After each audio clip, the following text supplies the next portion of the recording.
ದೇವರ ನಾಮಕ್ಕೆ ಸ್ತೋತ್ರ ಉಂಟಾಗಲಿ. ಈ ಒಂದು ವಿಶೇಷ ಸಂಚಿಕೆಗೆ ನಿಮ್ಮೆಲ್ಲರನ್ನು ಕೂಡ ಸ್ವಾಗತಿಸುತ್ತೇನೆ. ಇವತ್ತು ನಾವು ಬಹಳ ಮುಖ್ಯವಾಗಿ ಈ ಹೊಸ ವರ್ಷದ ಕುರಿತಾಗಿ ನಾವು ಮಾತನಾಡುವವರಾಗಿದ್ದೇವೆ. ನಾಳೆ ದಿನ ನಾವು 2026ಕ್ಕೆ ನಾವು ಪ್ರವೇಶಿಸಲಿದ್ದೇವೆ. ಅದರ ಕುರಿತಾಗಿ ನಾವು ಬರುವ ವರ್ಷ ನಾವು ಯಾವ ರೀತಿಯಾಗಿ ಸಿದ್ಧವಾಗಬೇಕು, ಯಾವ ರೀತಿಯಾಗಿ ನಾವು ಇನ್ನೂ ಆತ್ಮಿಕ ಜೀವಿತದಲ್ಲಿ ಬೆಳೆಯಬೇಕೆಂಬುದಾಗಿ, ಅದರ ಕುರಿತಾಗಿ ಈ ಹೊಸ ವರ್ಷದ ಕುರಿತಾಗಿ ನಾವು ಸೇವಕರ ಹತ್ರ ಕೆಲವು ವಿಷಯಗಳನ್ನು ಮಾತನಾಡಿ ನಾವು ತಿಳಿದುಕೊಳ್ಳೋಣ. Praise lord brother. ಈಗ ನಾಳೆ ನಾವು 2026 ಹೊಸ ವರ್ಷಕ್ಕೆ ಹೋಗ್ತಾ ಇದ್ದೀವಿ. ಅನೇಕರಿಗೆ ಅನೇಕ ವಿಧವಾದಂಥ ಒಂದು ಪ್ಲಾನ್ಸ್ ಇರುತ್ತೆ. ಅನೇಕರು ನಾಳೆಯಿಂದ ಹೊಸ ರೆಸೊಲ್ಯೂಷನ್ಸ್ ತಗೋಬೇಕಂತ ವೆಯ್ಟ್ ಮಾಡ್ತಿರ್ತಾರೆ. ಕೆಲವರು ನಾಳೆ ನನಗೆ ಏನು ವಾಗ್ದಾನ ಬರುತ್ತೆ ಅಂತ ವೆಯ್ಟ್ ಮಾಡ್ತಿರ್ತಾರೆ. ಸೊ ಈ ಹೊಸ ವರ್ಷದಲ್ಲಿ ನಾವೇನು ಎಕ್ಸ್ಪೆಕ್ಟ್ ಮಾಡಬೇಕು? ಸೊ ಈ ಹೊಸ ವರ್ಷದ ಕುರಿತಾಗಿ ನೀವೇನು ಹೇಳಕ್ಕೆ ಇಷ್ಟಪಡ್ತೀವಿ? ಈ ನ್ಯೂ ಇಯರ್ ಅನ್ನುವಂಥ ಕಾನ್ಸೆಪ್ಟ್ಸಲ್ಲಿ ನಾವು ಓವರಾಲ್ ಆಗಿ ಸ್ವೀಕರಿಸಲ್ಪಟ್ಟಂಥ ನ್ಯೂ ಇಯರ್ ಜನವರಿ 1 ಈಗ ಈ ಕಾಲಘಟ್ಟದಲ್ಲಿ. ಆದರೆ ಇದುವೇ ನೀವು ನೋಡೋದಾದರೆ ಬೈಬಲ್ನ ನ್ಯೂ ಇಯರ್ಗೂ ಇದಕ್ಕೂ ಸಂಬಂಧಪಡುವುದಿಲ್ಲ. ಬೈಬಲ್ನಲ್ಲಿ 2 ನ್ಯೂ ಇಯರ್ ಇದೆ. ಒಂದು ಬಂದು ಆದಾಮನಿಂದ ಸೃಷ್ಟಿಸಲ್ಪಟ್ಟಂತಹ ಒಂದು ಚರಿತ್ರೆ ಒಂದು ಇಟ್ಕೊಂಡಿದ್ದಾರೆ, ಯಹೂದರು ಇಟ್ಕೊಂಡಿದ್ದಾರೆ. ಅದು ಸಿವಿಲಿಯನ್ ಕ್ಯಾಲೆಂಡರ್ ಥರ ಹೇಳ್ತಾರೆ. ಅದನ್ನು ಇಸ್ರೇಲ್ದರು ಬಿಡುಗಡೆ ಆದರಲ್ವಾ, ಅದರಿಂದ ಒಂದು ಕ್ಯಾಲೆಂಡರ್ ಬರುತ್ತೆ. ನೀವು ಅದನ್ನು ನೋಡುವುದಾದರೆ ಆಬಿಬ್ ತಿಂಗಳ ಮೊದಲ ದಿನ ನಿನಗೆ ವರ್ಷದ ಮೊದಲ ದಿನವಾಗಿರಬೇಕು ಎಂಬುದಾಗಿ ವಿಮೋಚನಾ ಕಾಂಡದಲ್ಲಿ ಹೇಳ್ತಾರೆ. ಅದು ಒಂದು ಕ್ಯಾಲೆಂಡರ್ ಇದೆ. ಅದಕ್ಕೆ ಬಂದು ರಿಲಿಜಿಯಸ್ ಕ್ಯಾಲೆಂಡರ್ ಎಂಬುದಾಗಿ ಆ ರೀತಿ. ಇದಿಲ್ಲದೆ ಬೈಬಲಲ್ಲಿ ಮತ್ತೊಂದು ಕ್ಯಾಲೆಂಡರ್ ಇದೆ. ಅದೇನಂತ ಕೇಳುವುದಾದರೆ ನೋಹ ಜಲಪ್ರಳಯದ ಅಂತ್ಯದಲ್ಲಿ ನೀವು ಆ ವರ್ಷವನ್ನ ಚೆನ್ನಾಗಿ ಓದಿ ನೋಡ್ರಿ. ನೋಹನಿಗೆ 61ನೇ ವರ್ಷ ವಯಸ್ಸು, ಮೊದಲ ತಿಂಗಳ ಮೊದಲ ದಿನ ಅಂತ ಇರುತ್ತೆ. ಅದರ ಅರ್ಥ ಏನಂದ್ರೆ ಜಲಪ್ರಳಯದಿಂದ ಆಚೆ ಬರ್ತಾರೆ ನೋಡಿ. ನ್ಯೂ ಇಯರ್ ಅನ್ನ ದೇವರೆಲ್ಲವನ್ನ ಮುಗಿಸಿ ನ್ಯೂ ವರ್ಲ್ಡ್ ನ ಶುರು ಮಾಡ್ತಾರೆ. ಹಾಗಾದ್ರೆ ಅದರ ಹಿಂದೆ ಇದ್ದಂತಹ 1650 1700 ವರ್ಷ ಲೆಕ್ಕದಲ್ಲಿ ಬರಲಿಲ್ಲ. ಹೌದು, ನಿಮ್ಗೆ ಅರ್ಥ ಆಗ್ತಿದ್ಯಾ? ಅದನ್ನ ತರ್ತಾ ಇದ್ದಾರೆ. ಆದ್ರೆ ಯಹೂದ್ಯರು ಅದನ್ನು ಕೂಡ ಲೆಕ್ಕಕ್ಕೆ ತಗೊಂಡಿಟ್ಕೊಂಡಿದ್ದಾರೆ. ನಾವು ಬಿಬ್ಲಿಕಲ್ ಆಗಿ ಲೆಕ್ಕ ಹಾಕ್ತಿವಿ. ಈಗ ಅದೇ ತರ ಇಸ್ರೇಲ್ದರು ಕೂಡ ಹೊಸ ಲೆಕ್ಕ ಇಟ್ಕೊಂಡಿದ್ದಾರೆ ಐಗುಪ್ತದಿಂದ ಬಂದದ್ರಿಂದ. ಈಗ ವರ್ಲ್ಡ್ ಯಾವ ಲೆಕ್ಕ ಇಟ್ಕೊಂಡಿದ್ದಾರೆ? ಕ್ರೈಸ್ಟ್ ಶಿಲ್ಬೆಯಲ್ಲಿ ಜುಡಿಯಲ್ಪಟ್ಟಿದ್ದರಿಂದ ಇಟ್ಕೊಂಡಿದೆ. 3 ಬಿಬ್ಲಿಕಲ್ ಲೆಕ್ಕನೇ. 3 ನ್ಯೂ ಇಯರ್ ತಗೊಂಡ್ರು ಕೂಡ 3 ಬಿಬ್ಲಿಕಲ್ ಆಗೇ ಇದೆ. ಆದರೆ ಈಗ ನಮಗೆ ಇವಾಗ ನ್ಯೂ ಇಯರ್ ಅಂತ ಹೇಳ್ತಾರಲ್ವಾ, ಇವು ಇಟ್ಕೊಂಡಿದ್ದಾರಲ್ವಾ, ಇದು ಯಾವ ಆಧಾರದ ಮೇಲೆ ಅಂತ ಕೇಳೋದಾದ್ರೆ, ಒಂದು 10ನೇ ಶತಮಾನದಲ್ಲಿ ಗ್ರಿಗೋರಿಯನ್ ಎನ್ನುವಂಥ ರೋಮನ್ ಕ್ಯಾಥಲಿಕ್ ಫಾದರ್ ಇದ್ರು. ಅವರು ನಮಗೆ ಕ್ಯಾಲೆಂಡರ್ನ ಅವರು ರಚನೆ ಮಾಡಿದ್ದು. ಜನವರಿ 1 ಬಂದು ಕ್ಯಾಲೆಂಡರ್ ಆಗಿ ಮಾರ್ಪಡಿಸಲ್ಪಡ್ತು. ಅಲ್ಲಿವರೆಗೂ ಜನವರಿ 1 ನಮಗೆ ಡೇ 1 ಆಗಿರಲಿಲ್ಲ. ಇವಾಗ ನೀವು ನೋಡೋದಾದ್ರೆ ರೋಮನ್ನರು ಬಂದು ನೋಡೋದಾದ್ರೆ ಒಂದು ಕ್ಯಾಲೆಂಡರ್ ಯೂಸ್ ಮಾಡ್ತಾರೆ ಅವರು. ಅಂದ್ರೆ ಗ್ರಿಗೋರಿಗಿಂತ ಮುಂಚಿತವಾಗಿ ಹೇಳ್ತಾ ಇದ್ದೀನಿ. ಆ ಕ್ಯಾಲೆಂಡರ್ ಯಾವ ರೀತಿ ಅಂತ ಹೇಳಿದ್ರೆ ಡಿಸೆಂಬರ್ 24ರಿಂದ ಮೇ 24ವರೆಗೂ ಇರ್ತಾ ಇತ್ತು. ಅದು ಯಾವ ರೀತಿ ಆರಂಭವಾಗುತ್ತೆ ಅಂತ ಕೇಳೋದಾದ್ರೆ, ಇವಾಗ ನಾವು ದೂರದಲ್ಲಿ ಹೋಗುವಂತಹ ಸೂರ್ಯನು ಭೂಮಿಯನ್ನು ಸುತ್ತಿ ಭೂಮಿಗೆ ಹತ್ತಿರ ಸೂರ್ಯ ಬರುತ್ತೆ. ಆದ್ರಿಂದ ಮೇ ತಿಂಗಳು ಬಹಳ ಬಿಸಿಯಾಗಿದೆ ಅಂತ ಹೇಳ್ತೀವಲ್ವಾ ನಾವು. ಹೌದು, ಅದನ್ನು ಸೋಲ್ ನಾವಿಯಸ್ ಎಂಬುದಾಗಿ 2 ವಿಭಾಗ ಮಾಡ್ತಾರೆ.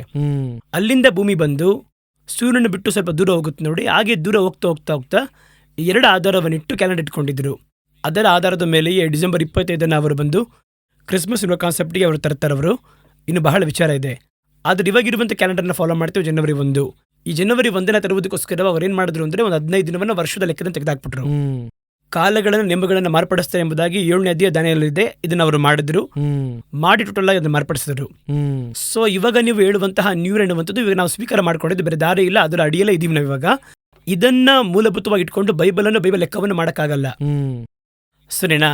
ಏಕೆಂದ್ರೆ ಇದನ್ನ ಆಧಾರವಾಗಿ ಇಟ್ಕೊಂಡು ಬಹಳ ಕಾರ್ಯವನ್ನು ಇವತ್ತು ಮಾಡಿ ಇದನ್ನ ಸ್ಪಿರಿಚುವಲ್ ಹಿಂದೆ ತೆಗೆದುಕೊಂಡು ಹೋಗುವುದಿಲ್ಲ. ಯಾಕಂದ್ರೆ ಬಹಳ ಜನ ಬದರ್ ಈ ನ್ಯೂ ಇಯರ್ಗೋಸ್ಕರ ವೆಯ್ಟ್ ಮಾಡ್ತಿರ್ತಾರೆ. ಅನೇಕ ಡಿಸಿಷನ್ ತಗೊಳೋದಕ್ಕೆ, ಅನೇಕ ರೆಸೊಲ್ಯೂಷನ್ ತಗೊಳೋದಕ್ಕೆ. ಬೇರೆ ನಮಗೆ ಅನೇಕ ದಿನಗಳಿದೆ, ಬಟ್ ನ್ಯೂ ಇಯರ್ ಫಸ್ಟೇನೆ ನಾನು ಈ ಡಿಸಿಷನ್ ಮಾಡಬೇಕು, ರೆಸೊಲ್ಯೂಷನ್ ತಗೋಬೇಕಂತ ಬಹಳ ಜನ ಆ ನ್ಯೂ ಇಯರ್ ಫಸ್ಟ್ಗೋಸ್ಕರ ವೆಯ್ಟ್ ಮಾಡ್ತಾ ಇರ್ತಾರೆ. ಅದು ಲೋಕದ ಒಂದು ಸಹಜ ಕಾರ್ಯ. ಲೋಕ ಏನ್ ಮಾಡುತ್ತೆ ಅಂತ ಕೇಳಿದ್ರೆ, ಒಂದು ಸ್ಥಳದಿಂದಲೇ ಸ್ಟಾರ್ಟ್ ಮಾಡಬೇಕು ಅಂತ ಫಿಕ್ಸ್ ಮಾಡ್ಕೊಂಡು ಸೈಕಾಲಜಿಕಲ್ಲಿ ಅವ್ರೇನ್ ಮಾಡ್ತಾರೆ ಅಂದ್ರೆ, ಇಲ್ಲಿಂದನೇ ಅವನೇ ಇಟ್ಕೊಂಡಿರುವಂತ ಒಂದು ವಿಷಯವೇ ಅಂತ ಇಟ್ಕೊಳ್ಳಿ. ಅದು ಆ ರೀತಿ ಎಲ್ಲ ಇಟ್ಕೊಂಡಿರ್ತಾರೆ. ಒಬ್ಬ ಹುಡುಗ ನೋಡಿ ಟೈಮ್ ಟೇಬಲ್ ಕೊಟ್ಟಿದ್ ಕೂಡಲೇ ಓದಕ್ ಶುರು ಮಾಡ್ತಾನೆ. ಎಕ್ಸಾಮ್ ಟೈಮ್ ಟೇಬಲ್ ಕೊಟ್ಟಿದ್ ಕೂಡಲೇ ಓದಕ್ ಶುರು ಮಾಡ್ತಾರೆ. ಆ ರೀತಿಯಾಗಿ ಒಂದು ಸ್ಥಳದಲ್ಲಿ ಫಿಕ್ಸ್ ಮಾಡ್ಕೋತಾರೆ, ಈ ಸ್ಥಳದಿಂದ ಹಿಂಗೆ ಅಂತ. ಆ ರೀತಿ ಲೋಕ ರೀತಿಯಲ್ಲಿ ಎಲ್ಲರೂ ಕೂಡ ಪಾಸಿಟಿವ್ ಆಗಿರೋ ಒಂದು ಕಾರ್ಯವನ್ನು ಹೇಳ್ಬೇಕು ಎನ್ನುವುದಕ್ಕಾಗಿ ನ್ಯೂ ಇಯರ್ ನ ಫಿಕ್ಸ್ ಮಾಡ್ತಾರೆ ಅವರು. ಈ ನ್ಯೂ ಇಯರ್ ದಿನ ನೋಡಿ ಅವರು ಬಂದು ರೆಸಲ್ಯೂಷನ್ ತಗೋತಾರೆ. ಹೌದು, ನ್ಯೂ ಇಯರ್ ದಿನ ಒಂದು ವಿಷಯ ಸ್ಟಾರ್ಟ್ ಮಾಡ್ತಾರೆ. ನ್ಯೂ ಇಯರ್ ದಿನ ಕೆಲವೊಬ್ರು ನ್ಯೂ ಇಯರ್ ದಿನ ಕಾರ್ ತಗೋತಾರೆ. ಹೌದು, ಹೊಸ ಕಾರ್ ತೆಗೆದುಕೊಳ್ತಾರೆ. ಈ ರೀತಿಯಾಗಿ ಅವ್ರು ಇಟ್ಕೊಂಡಿದ್ದಾರೆ. ಈಗ ನೀವು ದೇವರಲ್ಲಿ ಬಂದ್ರಿ, ನಿಮಗಿನ್ನೂ ಆ ಥಾಟ್ ಇನ್ನು ಒಟ್ಟೋಗ್ಬೇಕದು. ಯಾಕೆಂದ್ರೆ ಮೊದಲು ನಮ್ಮ ನ್ಯೂ ಇಯರ್ಗೂ ಇದಕ್ಕೂ ಸಂಬಂಧ ಇಲ್ಲ. 2ನೇದಾಗಿ ಬೇರೆ ದಾರಿಯಲ್ಲಿ ಅದನ್ನು ಫಾಲೋ ಮಾಡ್ತಾ ಇದ್ದೀವಿ. ಆದರೆ ಅದು ವಿಶೇಷ ಅಲ್ಲ, ಸ್ಪೆಷಲ್ ಅಲ್ಲ ನಮಗದು. ನಮಗೆ ಎಲ್ಲಾ ದಿನವೂ ನ್ಯೂ ಇಯರೇ. ಹೌದು, ಸರಿನಾ? ಎಲ್ಲಾ ದಿನವೂ ನಮಗೆ ವಿಶೇಷ. ಆ ಒಂದು ದಿನದಲ್ಲಿ ಆ ರೀತಿ ಎನ್ನುವುದನ್ನು ನೀವೇನಾಗ್ತೀರಾ ಅಂದ್ರೆ, ಲೋಕದವರೊಂದಿಗೆ ನೀವು ಸಂತೋಷವಾಗಿರಲು ಬಯಸ್ತೀರಾ. ಆ ದಿನವನ್ನು ಕೊಂಡಾಡಬೇಕು, ಬಿರಿಯಾನಿ ತಿನ್ಬೇಕು, ಸ್ವೀಟ್ ತಿನ್ಬೇಕು ಎಲ್ಲ ಮಾಡ್ತೀರಾ. ಆ ದಿನ ನಮಗೆ ಏನು ಪ್ರಯೋಜನ ಇರುವುದಿಲ್ಲ. ಈ ಲೋಕದವರು ಬಂದು ತಮಗೋಸ್ಕರ ವಿಷಯ ಇಟ್ಕೊಂಡಿದ್ದಾರೆ. ನೀವು ಪಾಪ ಕ್ಷಮಾಪಣೆ ಪಡಿತೀರಾ, ರಕ್ಷಣೆ ಈ ದಿನದಲ್ಲೇ ಪಡಿತೀನಿ ಅಂತ ಹೇಳಿದಿರಾ ನೀವು? ಇಲ್ಲ ನ್ಯೂ ಇಯರ್ ದಿಂದ ರಕ್ಷಣೆ ಹೊಂತೀನಿ ಅಂತ ಹೇಳಿದಿರಾ ನೀವು? ಇಲ್ಲ ಸೊ ಲೋಕದವರು ಬಂದು ಏನ್ ಮಾಡ್ತಾರೆ ಅಂತ ಹೇಳಿದ್ರೆ ರೆಸಲ್ಯೂಷನ್ ಇಟ್ಕೊಂಡಿದ್ದಾರೆ. ನಿಮಗೂ ನನಗೂ ಆ ರೀತಿ ಇಲ್ಲ. ಈ ರಕ್ಷಣೆ ಹೊಂದಿದ ದಿನದಲ್ಲಿ ಇವತ್ತು ರಕ್ಷಣೆ ಹೊಂದುತ್ತೇನೆ, ಇವತ್ತಿನ ರಕ್ಷಣೆ ಹೊಂದುತ್ತೇನೆ ಅಂತ ಹೇಳ್ತೀರಾ ನೀವು? ಇಲ್ಲ ಇಲ್ಲ ಅಲ್ವಾ? ನೀವು ರಕ್ಷಣೆ ಹೊಂದಿರಲ್ಲ, ಆ ದಿನವೇ ನಿಮ್ಮ ಲೈಫ್ ನ ಫಸ್ಟ್ ದಿನ, ಅದುವೇ ಬರ್ತ್ಡೇ, ಬೋರ್ನ್ ಅಗೇನ್ ಇಲ್ವಾ? ಬೈಬಲ್ ಅದೇ ಹೇಳ್ತಿದ್ದು ಇದೇ ರಕ್ಷಣೆಯ ದಿನ, ಇದುವೇ ರಕ್ಷಣೆ ದಿನ. ಆದ್ರೆ ನಾವು ಅದನ್ನ ಬಂದು ನ್ಯೂ ಇಯರ್ ಎಂಬುದಾಗಿ ಕೊಂಡಾಡೋದಿಲ್ಲ. ಹೌದು. ಬಹಳ ಮಂದಿ ನಮ್ಮ ಬ್ಯಾಪ್ಟಿಸಮ್ ದಿನ ಮರ್ತೋಗಿರ್ತಾರೆ. ಹ್ಮ್. ಯಾವತ್ತು ರಕ್ಷಣೆ ಹೊಂದಿರೋ ಎಂಬುದಾಗಿ ಅವ್ರ ನೆನಪೇ ಇರಲ್ಲ ಅವರಿಗೆ. ಹೌದು. ಸೊ ನಾವು ಬಂದು ನ್ಯೂ ಇಯರ್ ಅನ್ನ ಲೋಕದವರೊಂದಿಗೆ ಲೋಕ ಸಂತೋಷ ಪಡುತ್ತೆ. ಆದ್ರೆ ನೀವು ಚೆನ್ನಾಗಿ ಗಮನಿಸಿ ನೋಡಿ, ಈ ಲೋಕ ಸಂತೋಷ ಪಡುವಂತ ನ್ಯೂ ಇಯರ್ ಸ್ಪಿರಿಚುವಲ್ ಆಗಿದ್ದು ಕಮರ್ಷಿಯಲ್ ಆಗಿದೆ ಅಂತ ನೋಡಬೇಕು. ಕಮರ್ಷಿಯಲ್ ಆಗೇ ಇದೆ. ಅವತ್ತೇ ಅಧಿಕವಾಗಿರುವಂತಹ ಮದ್ಯಪಾನ ಮಾರಾಟ ಆಗುತ್ತೆ, ಲೋಕರೀತಿಯಾಗಿರುವಂತಹ ಮನೋರಂಜನೆ ಡ್ಯಾನ್ಸ್ ಇದೆ. ಅವತ್ತೇ ಮನುಷ್ಯ ಬಂದು ಏನೋ ಆ ನ್ಯೂ ಇಯರ್ನ ಬಂದು ಅಷ್ಟು ವೈರಾಗ್ಯವಾಗಿ ಸ್ಟಾರ್ಟ್ ಮಾಡ್ತಾನೆ. ನ್ಯೂ ಇಯರ್ ಅನ್ನ ಸ್ಪಿರಿಚುವಲ್ ಸ್ಟಾರ್ಟ್ ಮಾಡ್ತೀವ ಎನ್ನುವಂಥದ್ದೇ ಇಲ್ಲಿ ಕಾನ್ಸೆಪ್ಟ್ ಇಲ್ಲ. ಎರಡನೇದಾಗಿ ಆ ದಿನವೇ ನಾವು ನೈಟ್ ಬಂದು ಸಭೆಗೆ ಹೋಗಬೇಕು, ಆಲ್ ನೈಟ್ ಅವತ್ತು ವಾಚ್ ನೈಟ್ ಸರ್ವಿಸ್ ಅಂತ ಹೇಳ್ತಾರೆ. ಅದು ಯಾಕೆ ವಾಚ್ ನೈಟ್ ಸರ್ವಿಸ್ ಎನ್ನುವುದನ್ನ ಸ್ವಲ್ಪ ಕೂಡ ಸ್ಪಿರಿಚುವಲ್ ಆಗಿ ಯೋಚನೆ ಮಾಡೋದಿಲ್ಲ. ಅದು ಬಂದು ಒಂದು ಸ್ಥಳದಿಂದ ನಮಗೆ ತರಲ್ಪಟ್ಟದ್ದು, ಅಡಾಪ್ಟೆಡ್, ಅದು ಬಿಬ್ಲಿಕಲ್ ಆ ರೀತಿಯಾಗಿಲ್ಲ, ಅಡಾಪ್ಟೆಡ್ ಅದು. ಸೊ ಆದ್ದರಿಂದ ಬಂದು ನಾವು ಅದನ್ನ ಅಕ್ಸೆಪ್ಟ್ ಮಾಡುತ್ತೇವೆ, ಬೇರೇನೂ ಇಲ್ಲ. ಉಳಿದ ಹಾಗೆ ಸ್ಪಿರಿಚುವಲ್ ಏನು ಹೇಳಕ್ಕಾಗಲ್ಲ ಅಲ್ಲಿ.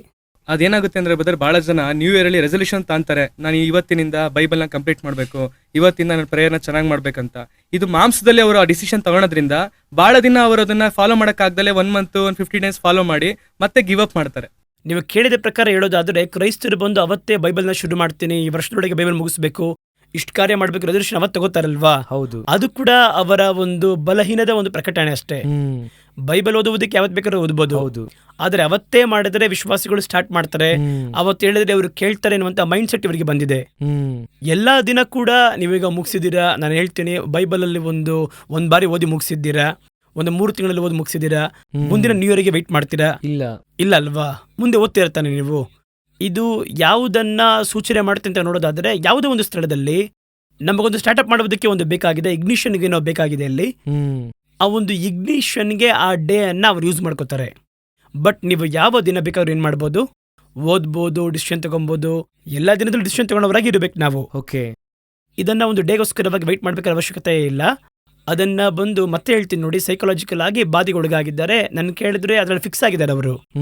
ಆ ದಿನ ಬಂದು ಹಿಂಗಿರುತ್ತೆ ಹಂಗಿರುತ್ತೆ, ಇವತ್ತು ಸ್ಟಾರ್ಟ್ ಮಾಡಿದ್ರೆ ಚೆನ್ನಾಗಿ ಮಾಡ್ತಾರೆ. ಎಷ್ಟೊಂದ್ ದಿನ ಅವತ್ತಿನ ಎಕ್ಸರ್ಸೈಸ್ ಮಾಡ್ತೀವಿ ಅಂತ ಶುರು ಮಾಡ್ತಾರೆ, ವಾಕಿಂಗ್ ಮಾಡೋರು ಶುರು ಮಾಡ್ತಾರೆ.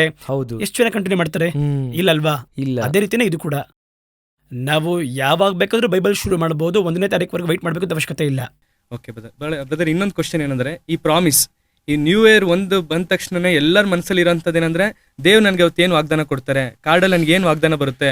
ಸೊ 365 ದಿನ ಕೂಡ ಒಂದು ವಾಗ್ದಾನಕ್ಕೋಸ್ಕರ ವೆಯ್ಟ್ ಮಾಡ್ತಿರ್ತಾರೆ. ಇನ್ನೊಂದ್ ಕಡೆ ಏನಾಗುತ್ತೆ ಅಂದ್ರೆ, ವಾಗ್ದಾನ ತಗೊಂಡ ತಕ್ಷಣ ಬಹಳ ಸಂತೋಷ ಆಗ್ತಾರೆ, ಬಟ್ ಅದು ಆ ಸಂತೋಷ ಬಂದು ಮತ್ತೆ ನ್ಯೂ ಇಯರ್ ನೆಕ್ಸ್ಟ್ ಬರೋ ತನಕ ಇರೋದಿಲ್ಲ. ಸೊ ಆ ಪ್ರಾಮಿಸ್ ಬಗ್ಗೆ ನೀವೇನು ಹೇಳಕ್ ಇಷ್ಟಪಡ್ತೀರಾ? ನನಗೆ ಈ ವಾಗ್ದಾನವನ್ನ 1ನೇ ತಾರೀಕು ಕೊಡುವುದರಲ್ಲಿ ಯಾವ ವಿಧವಾಗಿರುವ ಇದುವೇ ಇಲ್ಲ ನನಗೆ. ಈಗ ಒಂದು ಉದಾಹರಣೆಗೆ ಹೇಳ್ತೀನಿ ನೋಡಿ, ಕೆಲವೊಮ್ಮೆ ನಾವು ಮಾಡುವುದನ್ನ ದೇವರು ಯೂಸ್ ಮಾಡ್ಕೋತಾರೆ. ಈಗ ಗೋಲಿಯಾತನೊಂದಿಗೆ ಯುದ್ಧ ಮಾಡುವುದಕ್ಕೆ ಹೆಂಗ್ ಯುದ್ಧ ಮಾಡ್ಬೇಕು, ಕತ್ತಿಯೊಂದಿಗೆ ಮಾಡ್ಬೇಕು. ಬಟ್ ನನ್ನ ಬಳಿ ಕವಣೆ ಕಲ್ಲು ಮಾತ್ರ ಇದೆ, ಅದನ್ನ ಯೂಸ್ ಮಾಡ್ತೀನಿ. ದೇವರು ಏನ್ ಮಾಡ್ತಾರೆ, ಓಕೆ ಅವನಿಗೆ ಅದೇ ಇದೆ, ಯೂಸ್ ಮಾಡ್ಲಿ ಅವನ ಅಳತೆಯಲ್ಲಿ. ಅದೇ ರೀತಿಯ ವಿಶ್ವಾಸಿಗಳ ಒಂದು ಸ್ಟ್ಯಾಂಡರ್ಡ್ ಅಳತೆ ಇದೆ. ನೀವು ಚೆನ್ನಾಗಿ ಸ್ಪಿರಿಚುವಲ್ ಆಗಿ ಬಂದ್ರೆ 1ನೇ ತಾರೀಕು ವಾಗ್ದಾನ ಬೇಡ ನಿಮಗೆ. ಯಾಕೆಂದ್ರೆ 365 ದಿನಕ್ಕೂ ವಾಗ್ದಾನ ಇದೆ. ಎಲ್ಲಾ ದಿನವೂ ಎಲ್ಲ ವಾಗ್ದಾನವೂ ಉಂಟು. ಆಪತ್ತು ಕಾಲದಲ್ಲಿ 1ನೇ ತಾರೀಕು ನೋಡಿ ಕೂಗು ಅಂತ ಹೇಳಲಿಲ್ಲ, ನನಗೆ ಸದುತ್ತರವನ್ನು ಕೊಡ್ತೀನಿ ಅಂತ ಹೇಳಿಲ್ಲ. ಆಪತ್ತು ಕಾಲದಲ್ಲಿ ನೋಡಿ ಕೂಗು, ಎಲ್ಲಾ ಕಾಲದಲ್ಲಿಯೂ ಸದುತ್ತರವನ್ನು ಕೊಡುತ್ತೇನೆ ಎಂಬುದಾಗಿ ಹೇಳಿದ್ದಾರೆ. ಈಗ ದೇವರ ವಾಗ್ದಾನ ಇವಾಗ ಬಂದು ಇವರಿಗೆ ಅಬ್ರಹಾಮನಿಗೆ ಕಾನಾನಿಗೆ ಹೋಗು ಎಂಬುದಾಗಿ ಯಾವ ನ್ಯೂ ಇಯರ್ ಹೇಳಿದ್ರು? ಅಥವಾ ಮೆಲ್ಕಿಸೆದೇಕಕ್ಕೆ ದ್ರಾಕ್ಷಾರಸ ರೊಟ್ಟಿಯನ್ನು ಯಾವ ನ್ಯೂ ಇಯರ್ ಕೊಟ್ಟರು? ಇಲ್ವಾ? ಇದರಲ್ಲಿ ಯಾವ ನ್ಯೂ ಇಯರ್ ರಿಸಲ್ಟ್ಗೋಸ್ಕರ ಅವರು ಕಾಯಲಿಲ್ಲ. ಇದು ಕೂಡ ಅದೇ ರೀತಿಯೇ, ಅವತ್ತಾದ್ರೂ ವಾಗ್ದಾನವನ್ನು ಹೇಳ್ಬೇಕಾದ್ರೆ ಅವರಿಗೆ ಬಂದು ಒಂದು ಎಂತು ರೂಪುಗೊಳ್ಳುತ್ತದೆ. ಈ ವರ್ಷ ದೇವರ ಆಶೀರ್ವಾದ ಮಾಡ್ತಾರೆ, ಎಲ್ಲ ದಿನ ಆಶೀರ್ವಾದ ಮಾಡ್ತಾರೆ ದೇವರು. ನಮಗೆಲ್ಲ ಅಗತ್ಯತೆ ಯಾವಾಗೆಲ್ಲ ಇದೆಯೋ ಅವಾಗೆಲ್ಲ ದೇವರು ಮಾತಾಡ್ತಾರೆ. ಅದುವೇ ನಮ್ಮ ದೇವರು. ದೇವರನ್ನ ಇಷ್ಟೊಂದು ಹತ್ತಿರ ಪಡೆದಿರುವ ಸಂತತಿ ಬೇರೆ ಯಾರು? ಆ ರೀತಿ ಇರುವಲ್ಲಿ ವರ್ಷಕ್ಕೆ ಒಮ್ಮೆ ದೇವರ ಬಳಿ ಮಾತಾಡ್ತಾರೆ, ವಾಗ್ದಾನ ಮಾಡ್ತಾರೆ, ಅದು ಕೂಡ ವರ್ಷ ಮಾಡ್ತಾರೆ. ಆ ರೀತಿ ಅನ್ಕೋತಾರೆ. ನೀವು HKL ಪುಸ್ತಕದಲ್ಲಿ ನೋಡಿ, 6ನೇ ವರ್ಷ 6ನೇ ತಿಂಗಳು 5ನೇ ತಾರೀಕು ದೇವರು ಮಾತಾಡೋದಂತ ಇರುತ್ತೆ. ಅದರ ಅರ್ಥ ಏನಂತ ಕೇಳುವುದಾದರೆ, ದೇವರು ಬಂದು ಅವರ ಬಳಿ ಏನ್ ಮಾಡ್ತಾರೆ, ಈ ಡೇ ಲೆಕ್ಕ ಎಲ್ಲ 6ನೇ ವರ್ಷ 6ನೇ ತಿಂಗಳು 5ನೇ ತಾರೀಕು ಯಾವ ನ್ಯೂ ಇಯರ್ ಅಲ್ಲಿ ಬರುತ್ತೆ? ಏನು ಇಲ್ಲ ಅಲ್ವಾ? ಈಗ ಜಲಪ್ರಳಯ ನೋಡಿ, 2ನೇ ತಿಂಗಳು 17ನೇ ದಿನಕ್ಕಿರುವ ಆ ದಿನದಲ್ಲಿ ಯಾವ ನ್ಯೂ ಇಯರ್ ಒಳಗೆ ಬರುತ್ತೆ? ಇಲ್ಲ ಅಲ್ವಾ? ಯಾಕೆ ಹೇಳಕ್ ಬರ್ತೀನಿ ಅಂದ್ರೆ, ಆ ದಿನದಲ್ಲಿ ಕೊಡುವಂತಹ ವಾಗ್ದಾನ ಇದು ಒಂದು ಪೀರಿಯಡ್ ನಲ್ಲಿ ಏನೋ ಒಂದು ಒಳಿತಿಗೋಸ್ಕರವಾಗಿ ಆರಂಭವಾಗಿದೆ. ನೋಡಿದಿರುವರು ಕ್ರೈಸ್ತತ್ವದಲ್ಲಿ ಇವತ್ತಿರುವಂತಹ ಪಾರಂಪರ್ಯ ಟ್ರೆಡಿಷನ್ ಜನಗಳನ್ನ ಮೂಢನಂಬಿಕೆ ಮಾಡುವಂತಹ ಯಾವ ಒಂದು ವಿಷಯ ಆಗಿರ್ಬೋದು ಒಂದು ಕಾಲದಲ್ಲಿ ಒಳ್ಳೆದಕ್ಕೋಸ್ಕರವಾಗಿ ಆರಂಭವಾಗಿದ್ದು, ಆದರೆ ದಿನ ಕಳೆಯುತ್ತಾ ಏನಾಗಿದೆ ಅಂತ ಕೇಳುವುದಾದರೆ ಮಿಸ್ಯೂಸ್ ಮಾಡಲ್ಪಟ್ಟಿತ್ತು. ಗಿದ್ಯೋನ ಮುಂದೆ ಎಪ್ಪೋದನ ಮಾಡ್ತಾರೆ. ಆ ಎಪ್ಪೋದನ ನೋಡುವುದಾದರೆ ಒಳ್ಳೆ ವಿಷಯಕ್ಕೋಸ್ಕರವಾಗಿ ಅವ್ರು ಮಾಡ್ತಾರೆ. ನಂತರ ದಿನಗಳಲ್ಲಿ ಅದು ವಿಘ್ನವಾಯಿತು ಎಂಬುದಾಗಿ ವಾಕ್ಯ ಹೇಳುತ್ತೆ. ದೇವರು ಬಂದು ಒಂದು ತಾಮ್ರದ ಸರ್ಪವನ್ನು ಆ ಒಂದು ಅರಣ್ಯದಲ್ಲಿ ಎತ್ತಿ ಹಿಡಿಯಕ್ಕೆ ಹೇಳಿದ್ರು. ಯೆಹೋಶುವ ಕಾಲದವರೆಗೂ ಆ ಒಂದು ತಾಮ್ರದ ಸರ್ಪ ವಿಗ್ರಹವಾಗಿ ಅವರಿಗೆ ಮಾರ್ಪಟ್ಟಿತ್ತು. ಹೌದು, ಒಂದು ಒಳ್ಳೆಯ ವಿಷಯ ಯಾವ ರೀತಿ ಮಾರ್ಪಡುತ್ತೆ ಹಿಂಗೆ ಮಾರ್ಪಡುತ್ತೆ. ಇದೇ ರೀತಿ ನಾವು ಹೇಳಿದಂಥ ವಾಗ್ದಾನಗಳು, ಈ ವಾಗ್ದಾನ 1ನೇ ತಾರೀಕು ಕೊಡುವುದು ಯಾವ ರೀತಿ ಆಗಿದೆ ಅಂತ ಹೇಳಿದ್ರೆ, ನನಗೆ ತಿಳಿದಿರೋ ಮಟ್ಟಿಗೆ ಅದು ಕಣಿ ಕೇಳುವ ರೀತಿಯಲ್ಲಿದೆ. ಅವತ್ತು 1ನೇ ದಿನ ಆದರೆ ಪಡಿಬೇಕು. ಆ ವಾಗ್ದಾನದ ಕಾರಣಕ್ಕೋಸ್ಕರವಾಗಿ ಹೊಡೆದಾಡ್ತಾರೆ, ಕ್ಯಾಲೆಂಡರ್ಗೆ ಹೊಡೆದಾಡ್ತಾರೆ. ಅದು ಸಿಗ್ಲಿಲ್ಲ ಅಂದ್ರೆ ಏನೋ ಅಂತರ ಆಗೋಗುತ್ತೆ ಅವರಿಗೆ. ಸರಿ, ತೆಗೆದುಕೊಂಡು ಹೋಗಿ ಆ ವಾಗ್ದಾನವನ್ನ ಸ್ವತಂತ್ರಿಸುತ್ತೀರಾ? ಆ ವಾಗ್ದಾನ ನೋಡಿ, ಇವಾಗ ಮಳೆ ಇಬ್ಬನಿ ಬೀಳಲ್ಲ ಅಂತ ಎಲಿಯ ಹೇಳಿದ್ರು. ಅದಕ್ಕೋಸ್ಕರವಾಗಿ ಅವರು ಕ್ರಮ ಪ್ರಾರ್ಥನೆ ಮಾಡಿದ್ರು ಅಂತಿದೆ. ಹೌದು, ಯಾಕೋಬನಲ್ಲಿ ಒಂದು ವಿಷಯವನ್ನು ಹೇಳಿದ್ರೆ ಪ್ರಾರ್ಥನೆ ಮಾಡಬೇಕು, ಆಗ ಅದನ್ನ ಪಡ್ಕೋಬಹುದು.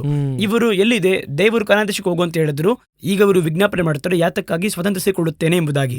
ಇವರು ವಾಗ್ದಾನ ತಗೊಂಡು ಹೋಗ್ತಾರೆ, ತಗೊಂಡೋಗಿ ಕ್ಯಾಲೆಂಡರ್ ಹಾಕ್ತಾರೆ. ಆ ಕ್ಯಾಲೆಂಡರ್ ಅನ್ನ ಮಾರ್ಪಡಿಸುವುದಿಲ್ಲ ಯಾರು ಕೂಡ. ಜನವರಿ ತಿಂಗಳು ತಗ್ಲಾಕ್ತಾರಲ್ವಾ, ಮುಂದಿನ ಜನವರಿ ಬರೋವರೆಗೂ ಇವರು ಜನವರಿಯಾಗೇ ಇರುತ್ತೆ ಆ ವಾಗ್ದಾನ. ಫೆಬ್ರವರಿ ಮಾರ್ಚ್ ಬರೋದೇ ಇಲ್ಲ. ಹಾಗಾದರೆ ವಾಗ್ದಾನ ಸ್ಪೆಷಾಲಿಟಿ ಏನು? ದೇವರ ವಾಗ್ದಾನ ಎನ್ನುವುದು ಬಹಳ ಬಲಿಷ್ಠವಾದದ್ದು. ಅದರಲ್ಲಿ 2 ಮಾತಿಲ್ಲ. ನನ್ನ ವಾಕ್ಯ ಮಾತ್ರನೇ ಬದುಕುವಂತೆ ಮಾಡ್ತಿದೆ. ಆಯಾ ಸಮಯಕ್ಕೆ ದೇವರು ಕೊಡುವಂತಹ ವಾಗ್ದಾನ ಬದುಕಿಸ್ತಾ ಇದೆ. ಆದರೆ ಈ ವಾಗ್ದಾನ ಇಲ್ಲಿ ಮಿಸ್ಯೂಸ್ ಆಗ್ತಾ ಇದೆ. ಅದನ್ನ ಬಂದು ಒಂದು ಆಕರ್ಷಣೀಯ ಕಾರ್ಯವಾಗಿ ಮಾರ್ಪಡಿಸಿದ್ದಾರೆ. ಇನ್ನೊಂದೇನಾಗಿದೆ ಬಂದ್ರೆ, ಆ ವಾಗ್ದಾನ ಬಂದು ಲೌಕಿಕವಾದಂತ ಆಶಯದ ಕುರಿತಾಗಿರುತ್ತೆ. ಒಂದು ಎಚ್ಚರಿಕೆ ಕುರಿತಾಗಿಯೋ ಅಥವಾ ನಮ್ಮ ಜೀವಿತ ಸರಿಪಡಿಸಿಕೊಳ್ಳುವ ರೀತಿಯಲ್ಲಿ ಇರೋದಿಲ್ಲ. ಎಲ್ಲ ವಾಗ್ದಾನ ನೋಡೋದಾದ್ರೆ ಬ್ಲೆಸ್ಸಿಂಗೇ ಮೇನ್ ಆಗಿರುತ್ತೆ. ನೀವು ಟೋಟಲ್ ಆಗಿ ಆದಾಮಿಂದ ತೆಗೆದುಕೊಳ್ಳ್ರಿ, ಶಿಷ್ಯರವರೆಗೂ ಒಂದು ವಾಗ್ದಾನವನ್ನ, ಒಂದು ಆಶೀರ್ವಾದ, ಆಜ್ಞೆ ಇಲ್ಲದೆ ಇರುವುದಿಲ್ಲ. ಸರಿನಾ? ದೇವರು ಹೇಳುತ್ತಾರೆ, ನೀವು ಎಲ್ಲವನ್ನ ದೊರೆತನ ಮಾಡೋದಕ್ಕಿಂತ ಮುಂಚೆ ಹೇಳ್ತಾರೆ, ನೀವು ಬಹು ಸಂತಾನವುಳ್ಳವರಾಗಿ ಭೂಮಿಯನ್ನು ವಶ ಮಾಡಿಕೊಳ್ಳಿರಿ. ಈ ಕೆಲಸ ಮಾಡಿದ್ರೆ ನಡೆಯುತ್ತೆ. ಅಬ್ರಹಾಮನಿಗೆ ಹೇಳ್ತಾರೆ, ನಿನ್ನ ದೊಡ್ಡ ಜನಾಂಗವಾಗಿ ಮಾಡ್ತೀನಿ, ನಿನ್ನ ಆಶೀರ್ವಾದ ಮಾಡ್ತೀನಿ, ನಾನು ತೋರಿಸುವಂತ ದೇಶಕ್ಕೆ ಹೋಗು, ನಿನ್ನ ದೊಡ್ಡ ಜನಾಂಗವಾಗಿ ಮಾಡ್ತೀನಿ. ಸೊ ಈ ಕಟ್ಟಳೆ ಮಾಡಿದ್ರೆ ನಡೆಯುತ್ತೆ. ಇವಾಗ ಅರ್ಥ ಆಗ್ತಿದ್ಯಾ? ಹೌದು, ಪ್ರತಿಯೊಂದೊಂದಕ್ಕೂ ದೇವರು ಒಂದು ಕಟ್ಟಳೆಯನ್ನು ಕೊಡ್ತಾರೆ, ಅದಕ್ಕೆ ನೀವು ಮಾಡಬೇಕು. ಇವಾಗ ನೋಡಿ, ನ್ಯೂ ಟೆಸ್ಟಿಮೆಂಟ್ ಅಲ್ಲಿ ನೋಡಿ, ದೇವರ ಆತ್ಮನ ನಮಗೆ ಕೊಡಲ್ಪಡ್ತಾರೆ, ಅದು ದೇವರ ವಾಗ್ದಾನ. ಹೌದು, ಬೈಬಲ್ ಆಗಿ ಹೇಳುತ್ತದೆ, ದೇವರ ವಾಗ್ದಾನ ನೆರವೇರೋ ನೀವು ಕಾದಿರಬೇಕು ಎಂಬುದಾಗಿ. ಆ ರೀತಿ ಇದೆ. ದೇವರ ವಾಗ್ದಾನವಾಗಿರುವ ದೇವರ ಆತ್ಮನಂತಿದೆ. ಎಲ್ಲಿದೆ? ಗಲಾತ್ಯ ಪುಸ್ತಕದಲ್ಲಿ ಇದೆ. ಆದರೆ ಈ ಒಂದು ದೇವರ ವಾಗ್ದಾನವನ್ನ ಪಡೆಯಬೇಕೆಂದ್ರೆ ಯೇಸು ಹೇಳುವಂತ ಮಾತೇನು? ನೀವು ಹೋಗಿ ಯೆರೂಸಲೇಮಿನಲ್ಲಿ ಕಾದಿರಿ. ಎಮ್ಮ ಊರಿಗೆ ಶಿಷ್ಯರು ಹೋಗ್ತಾರೆ. ಹೋಗಿದ್ ಕೂಡಲೇ ಯೇಸು ಎಮ್ಮ ಊರಿಗೆ ಹೋಗಿ ಅವರನ್ನ ಮತ್ತೆ ಯೂಟರ್ನ್ ಮಾಡಿ ಕಳಿಸ್ತಾರೆ. ನೀನು ಮತ್ತೆ ಯೆರೂಸಲೇಮ್ ಪಟ್ಟಣಕ್ಕೆ ಹೋಗ್ರಿ ಎಂಬುದಾಗಿ ಹೇಳ್ತಾರೆ. ಯಾಕೆಂದರೆ ಅಲ್ಲಿದ್ದರೆ ಮಾತ್ರ ಈ ವಾಗ್ದಾನ ನಿಮಗೆ ನೆರವೇರುತ್ತದೆ. ಈಗ ಇಸಾಕ್, ನಾನು ತೋರಿಸುವಂತಹ ಬೆಟ್ಟಗಳಲ್ಲಿ ಒಂದು ಬೆಟ್ಟದಲ್ಲಿ ಅವನನ್ನ ಬಲಿ ಸಮರ್ಪಿಸು ಅಂದ್ರೆ ಅರ್ಥ, ಈ ಸ್ಥಳದಲ್ಲಿ ಮಗನನ್ನ ಕೊಲೆ ಮಾಡಬಾರದು. ನಾನು ತೋರಿಸುವಂತಹ ಸ್ಥಳ, ಅದುವೇ ಕಟ್ಟಳೆ. ಒಂದು ಕಟ್ಟಳೆಗೆ ನೀವು ವಿಧಿಯರಾದರೆ ಒಂದು ವಾಗ್ದಾನ ನೆರವೇರುತ್ತದೆ. ಇವತ್ತು ವಾಗ್ದಾನ ಎನ್ನುವಂಥದ್ದು ಕಟ್ಟಳೆನೇ ಇಲ್ಲ ಅಲ್ಲಿ. ಹೌದು, ಇನ್ನು ಹೇಳಬೇಕು ಅಂದ್ರೆ ಕೆಲವೊಂದು ವಾಗ್ದಾನಗಳು ಗಿಂಚಿ ತೆಗೆದುಕೊಳ್ಳುತ್ತಾರೆ, ನಡುವೆಯಿಂದ ಮುಂದೆ ಬಿಟ್ಬಿಡ್ತಾರೆ, ಹಿಂದೂ ಬಿಟ್ಬಿಡ್ತಾರೆ. ಹೌದು, ಎಲ್ಲರ ಮಂದಲೂ ಇರುತ್ತೆ, ನಾನು ನನ್ನ ಪರಿಹಾರಕನಾಗಿರುವ ದೇವರು ಎಂಬುದಾಗಿ. ಆ ವಾಕ್ಯವನ್ನ ಚೆನ್ನಾಗಿ ಓದಿ ನೋಡಿ. ನನ್ನ ವಾಕ್ಯಕ್ಕೆ ನೀವು ವಿಧಿಯರಾಗಿ ನನ್ನ ಮಾತುಗಳಿಗೆ ನೀವು ನಡೆದರೆ ಐಗುಪ್ತದಲ್ಲಿ ಬಂದಂತಹ ಬಾಧೆಗಳಲ್ಲಿ ಒಂದು ನಿಮ್ಮ ಮೇಲೆ ಬರಮಾಡಲ್ಲ. ನಾನು ನಿಮ್ಮ ಪರಿಹಾರಕನಾಗಿರುವ ದೇವರು. ನನ್ನ ಆಜ್ಞೆಗಳನ್ನು ಕೈಗೊಂಡು ನನಗೆ ವಿಧಿಯನಾಗಿ ನಡೆಯುವುದಾದರೆ ಈ ಬಾಧೆ ನಿಮ್ಮ ಮೇಲೆ ಬರುವುದಿಲ್ಲ. ನಾನು ನನ್ನ ಪರಿಹಾರಕನಾಗಿರುವ ದೇವರು. ಈಗ ಇವರು ವಿಧೇಯತ್ವ ಕೈಗೊಳ್ಳುವುದು ಎಲ್ಲವನ್ನ ಬಿಟ್ಬಿಟ್ರು. ನಾನು ನನ್ನ ಪರಿಹಾರಕನಾಗಿರುವ ಕರ್ತನು. ಈಗ ನಾನು ನನ್ನ ಪರಿಹಾರಕನು. 700 ಮಂದಿ ವ್ಯಾಧಿ ಇದೆಯಲ್ವಾ? ಇದೆ. ಆದ್ರೆ ಅದನ್ನ ಕೈಗೊಳ್ಳುವ ಮನೆಯಲ್ಲಿ ಇರೋದಿಲ್ಲ. ಇದು ಇಷ್ಟೇ ವಿಷಯ. ಹಾಗಾದ್ರೆ 1ನೇ ತಾರೀಕು ವಾಗ್ದಾನ ಎನ್ನುವುದು ಕಟ್ಟಳೆಯೊಂದಿಗೆ ಈ ವರ್ಷ ದೇವರು ನಿಮ್ಮನ್ನು ಆಶೀರ್ವಾದ ಮಾಡಿದ್ರೆ ಒಳ್ಳೆಯ ಮಾತು. ನೀವು ಬಂದು ಅವರಿಗೆ ಒಳ್ಳೆಯ ವಾಗ್ದಾನವನ್ನ ಹೇಳಿ ಒಂದು ಆಶೀರ್ವಾದವಾಗಿ 1ನೇ ತಾರೀಕು ಕಳಿಸ್ತೀರಿ ಅಂತ ಇಟ್ಕೊಳ್ಳಿ. ಈ ವಾಗ್ದಾನವನ್ನ ಪಡ್ಕೊಳ್ಳುವುದಕ್ಕೆ ಅವನೇನ್ ಮಾಡಬೇಕು ಅಂತ ಹೇಳ್ಬೇಕು. ಯಾಕಂದ್ರೆ ವಾಕ್ಯ ಕೂಡ ಏನ್ ಹೇಳುತ್ತೆ ಅಂದ್ರೆ, ಕ್ರಿಯೆ ಇಲ್ಲದಿರುವ ನಂಬಿಕೆ ಸತ್ತದು ಅಂತ ಹೇಳುತ್ತೆ. ಕ್ರಿಯೆ ಇಲ್ಲದ ನಂಬಿಕೆ ಸತ್ತದೆ, ಕರೆಕ್ಟ್. ಆ ರೀತಿ ಇರುವಲ್ಲಿ ಅವರು ಏನ್ ಮಾಡ್ಬೇಕು ಅಂತ ಹೇಳ್ಬೇಕಲ್ವಾ? ಹೌದು. ದೀಕ್ಷಾಸ್ಥಾನ ಪಡೆದು ಹಳೆಯ ಮನುಷ್ಯನು ಸತ್ತು ಹೊಸ ಮನುಷ್ಯನು ಬಂದರೆ ಮಾತ್ರ ಶಿಷ್ಯನಾಗಿ ಸ್ವತಂತ್ರಿಸಲು ಸಾಧ್ಯ. ಹಾಗಾಗಿ ದೀಕ್ಷಾಸ್ಥಾನ ತಗೋಬೇಕು ಅಂತ ಮಾತಾಡಬೇಕು ಅಲ್ವಾ? ಹೌದು. ಹಾಗಾಗಿ ಈ ಕ್ರಿಯೆ ಇಲ್ಲದೆ ನೀವು ಹೇಳುವಾಗ ಎಲ್ಲ ಏನಿದೆ, ಈ ವರ್ಷ ನಿನ್ನ ಆಶೀರ್ವಾದ ಮಾಡ್ತೀನಿ ಯಾವ ರೀತಿ ಆಶೀರ್ವಾದ ಮಾಡ್ತೀಯ? ವಾಕ್ಯ ಹೇಳುತ್ತೆ, ಈಸಾಕನು ಕರ್ತನು ಹೇಳಿದ ಹಾಗೆ ಆ ಕ್ಷಾಮದ ಕಾಲದಲ್ಲಿ ಇದ್ದನು, ದೇವರ ವಾಕ್ಯಕ್ಕನುಸಾರವಾಗಿ ಬಿತ್ತಿದ ದೇವರ ಆಶೀರ್ವಾದ ಮಾಡಿದ್ರು. ಹಾಗಾಗಿ ಅವನ ದೇಶದಲ್ಲಿ ಇರಬೇಕು, ಕ್ಷಾಮ ಇರುತ್ತೆ, ವಿಧಿಯೇನಾಗಬೇಕು, ನಂಬಿಕೆಯಿಂದ ಇರಬೇಕು, ಆ ವಾಗ್ದಾನ ನೆರವೇರುತ್ತೆ. ಈಗ ನಾವು ಈ ವಾಗ್ದಾನಗಳ ಹಿಂದೆ ಯಾವ ರೀತಿ ಆಗಿದ್ದೀವಿ ಅಂದರೆ, ಯೇಸುವಿನ ಸ್ವೀಕರಿಸುವುದಕ್ಕಿಂತ ಮುಂಚಿತವಾಗಿ ನಾವು ಒಳ್ಳೆಯ ಮಾತುಗೋಸ್ಕರವಾಗಿ ಯಾರಾದರೂ ಹೋಗಿ ನೋಡ್ತೀವಿ, ಹೌದು, ಗಿಣಿ ನೋಡ್ತೀವಿ, ಗಿಣಿಯಿಂದ ಕಂಪ್ಯೂಟರ್ ಹೊರಗಿದೆ ಎಲ್ಲರನ್ನ ಹೋಗಿ ನೋಡ್ತೀವಿ, ಏನಾದರೂ ಒಂದು ಒಳ್ಳೆ ಮಾತು ಸಿಗುತ್ತಾ? ಅದೇ ಸ್ಥಳಕ್ಕೆ ಈಗ ಚರ್ಚ್ ತಂದು ನಿಲ್ಲಿಸಿದ್ದಾರೆ ಇವರು. ಹ್ಮ್ ಅದರಲ್ಲೂ 1ನೇ ತಾರೀಕು ತಂದು ನಿಲ್ಲಿಸಿದ್ದಾರೆ. 1ನೇ ತಾರೀಕು ಏನು ವಾಗ್ದಾನ, ಹ್ಮ್ ಈ ಕಾರ್ಡ್ ಏನು? ಇನ್ನೂ ಸರಿಯಾಗಿ ಹೇಳ್ಬೇಕು ಅಂದ್ರೆ 1ನೇ ತಾರೀಕು ವಾಗ್ದಾನ ಕೊಡ್ತಾರೆ ಅವ್ರ ನೈಟ್ನಲ್ಲಿ. ಯಾವ ಟೈಮಿಗೆ ಕೊಡ್ತಾರೆ ಅಂತ ಗೊತ್ತಾ ನಿಮಗೆ? 12 ಗಂಟೆ ಮೇಲೆ. 1 ಗಂಟೆ ಮೇಲೆನೆ ಕೊಡೋದು. 12 ಗಂಟೆ ಕಾರ್ಯವೆಲ್ಲ ಮುಗಿಸಿ ಹೌದು, 1 ಗಂಟೆಗೆ ಆ ವಾಗ್ದಾನವನ್ನು ಕೊಡ್ತಾರೆ. ಅರ್ಧ ಜನ ನಿದ್ದೆ ಮಾಡ್ತಿರ್ತಾರೆ, ಅರ್ಧ ಜನಕ್ಕೆ ಆ ವಾಗ್ದಾನ ಕೇಳಿಸೇ ಇರಲ್ಲ. ಹ್ಮ್ ಮುಗಿಬೇಕಾದ್ರೆ ವಾಗ್ದಾನ ಕಾರಣ ಕೊಡ್ತಾರೆ. ಎಷ್ಟು ಮಂದಿ ನನಗೆ ಗೊತ್ತಿರುವ ಹಾಗೆ ನೈಟ್ ಮನೆಗೆ ಹೋಗ್ಬೇಕಾದ್ರೆ ಇವತ್ತೇನು ವಾಗ್ದಾನ ಕೊಟ್ಟರು ಅಂತ ಕೇಳೋರಿದ್ದಾರೆ. ಹ್ಮ್ ಸೊ ಇವರಿಗೆ ತಿಳಿದಿರೋ ಮಟ್ಟಿಗೆ ಈ ವಾಗ್ದಾನ ಎನ್ನುವಂಥದ್ದು ಏನೋ ಒಂದು ಅಟ್ರಾಕ್ಟಿವ್, ಒಂದು ಆಕರ್ಷಣೆಯಾಗಿರುವ ಕಾರ್ಯ, ಅದನ್ನ ಇಟ್ಕೊಂಡ್ರೆ ಸಾಕು, ದೇವರ ಆಶೀರ್ವಾದ ಮಾಡ್ತಾರೆ. ದೇವರ ಪ್ರಕಾರ ಬೆಟ್ಟವನ್ನು ನೋಡಿ ಹೋಗು ಅಂತ ಹೇಳಿದ್ರೆ ಅದು ಹೋಗುತ್ತೆ, ಹ್ಮ್ ಇಲ್ವಾ? ಬೆಟ್ಟದ ಹತ್ರ ಹೋಗಿ ನಿಂತಿದ್ರೆ ಅದು ಹೋಗೋದಿಲ್ಲ. ಬಿಟ್ಟು ಹೋಗು ಅಂತ ಹೇಳಬೇಕು, ಆ ಪದವನ್ನು ಹೇಳ್ಬೇಕಲ್ವಾ? ಹೇಳಿ ಅಂದ್ರೆ ಹಿಂಗೆ ಹೋಗುತ್ತೆ. ಸೊ ನಿಮ್ಮ ಬಳಿ ಒಂದು ಕ್ರಿಯೆಯನ್ನು ಎದುರು ನೋಡ್ತಾ ಅದನ್ನು ಮಾಡಿದ್ರೆ ಇದು ನಡೆಯುತ್ತೆ. ಎಲ್ಲ ವಾಗ್ದಾನಗಳು ನಮಗೆ, ಹ್ಮ್ ಅದರಲ್ಲಿ ಬೇರೆ ಎರಡು ಮಾತಿಲ್ಲ. ಆದರೆ ಒಂದೊಂದು ವಾಗ್ದಾನವನ್ನು ನೆರವೇರಿಸಬೇಕು ಅಂದರೆ ಒಂದು ಕಟ್ಟಳೆ ಇರುತ್ತೆ, ಅದನ್ನು ಮಾಡಿದ್ರೆ ಅದು ಪ್ರಾಪ್ತವಾಗುತ್ತೆ. ಓಕೆ ಬ್ರದರ್, ಬಹಳ ಸುಂದರವಾಗಿ ಹೇಳಿದ್ರಿ ಬ್ರದರ್. ಇನ್ನೊಂದೇನಂದ್ರೆ ಈ 2026, ಯಾಕಂದ್ರೆ ಎಲ್ಲರೂ ಕೂಡ ಒಂದೊಂದು ರೀತಿಯಾಗಿ ಒಪಿನಿಯನ್ಸ್ ಹೇಳ್ತಾರೆ. ಈ ವರ್ಷ ಆಶೀರ್ವಾದವಾಗಿರುತ್ತೆ, ಈ ವರ್ಷ ದೇಶದಲ್ಲಿ ಈ ರೀತಿಯಾಗಿರುತ್ತೆ. ಸೊ ನೀವು ಆಸ್ ಅ ಬೈಬಲ್ ಟೀಚರ್ ಆಗಿರೋದ್ರಿಂದ, ಎಂಡ್ ಟೈಮ್ ಬಗ್ಗೆ ನೀವು ಮಾತಾಡೋದ್ರಿಂದ, ಈ 2026 ನಾವು ಏನು ಎಕ್ಸ್ಪೆಕ್ಟ್ ಮಾಡ್ಬೋದು? ಯಾಕಂದ್ರೆ ಎಲ್ಲರಲ್ಲೂ ಒಂದೊಂದು ಒಪಿನಿಯನ್ಸ್ ಇದೆ. ಸೊ ನೀವೇನು 2026 ನಾವು ಏನು ಎಕ್ಸ್ಪೆಕ್ಟ್ ಮಾಡ್ಬೋದು ಅಂತ ಹೇಳ್ತೀರಾ? ಇಲ್ಲ, ನಾನು ಬಂದು ವರ್ಷದ ಪ್ರವಾದನೆ ಹೇಳುವುದ್ರಲ್ಲಿ ಬಂದು ನನಗೆ ಅಷ್ಟೊಂದು ಉಡಂಬಡುವುದಿಲ್ಲ. ಓಕೆ, ಸುರಣ, ಯಾಕೆಂದ್ರೆ ಆ ವರ್ಷದಲ್ಲಿ ನಡೆಯುತ್ತೆ ಅಂತೇಳಿ, ಆ ವರ್ಷದಲ್ಲಿ ನಡೆಯುವಂಥ ವಿಷಯವನ್ನ ದೇವರು ಯಾವ ರೀತಿ ಹೇಳ್ತಾರೆ ಎಂಬುದಾಗಿ ಬೈಬಲ್ ನನಗೆ ಹೇಳ್ಕೊಟ್ಟಿದೆ. ಹ್ಮ್ ಸುರಣ, ಬೈಬಲ್ ನನಗೆ ಹೇಳ್ಕೊಟ್ಟಿದೆ ದೇವ್ರು ಹಿಂಗೆ ಮಾತಾಡ್ತಾರೆ ಅಂತ. ಇವತ್ತು ಹೇಳುವವರು 1ನೇ ತಾರೀಕು ಹೇಳುವಂತಹ ಪ್ರವಾದನೆಗಳು, ಬಹುತೇಕವಾದವುಗಳು ಬೈಬಲ್ ಹೇಳುವಂಥ ಮೆಥಡಲ್ಲಿ ಇಲ್ಲ. ಹ್ಮ್ ಬೈಬಲ್ ಹೇಳುವಂತಹ ಮೆಥಡಲ್ಲಿ ಒಬ್ಬ ಸೇವೆಯನ್ನು ಮಾಡಿದ್ರೆ ಅದು ಸೇವೆ. ಓಕೆ, ಬೈಬಲ್ ಹೇಳುವಂತಹ ಮೆಥಡ್ನಲ್ಲಿ ಅವನು ಸೇವೆ ಮಾಡಲಿಲ್ಲ, ಆದರೆ ಅವನು ಸೇವೆ ಮಾಡ್ತಾನೆ ಅಂದ್ರೆ ಹೆಂಗ್ ಸ್ವೀಕಾರ ಮಾಡೋಕ್ಕಾಗುತ್ತೆ? ಹೌದು, ಇಲ್ವಾ?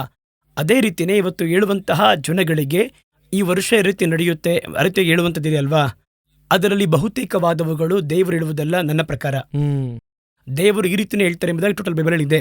ಎಲ್ಲಾ ಕಾಲಘಟ್ಟದಲ್ಲಿ ನೋವಾದಿಂದ ದೇವರು ಆರಂಭಿಸಿದ್ದಾರೆ, ಅನೋಕನಿಂದ ಆರಂಭಿಸಿದ್ದಾರೆ, ಅಲ್ಲಿ ಆರಂಭಿಸಿರುವ ದೇವರು ಪ್ರಕಟಣೆ ಪ್ರವಾದನೆವರೆಗೂ ನಮಗೆ ಹೇಳಿದ್ದಾರೆ.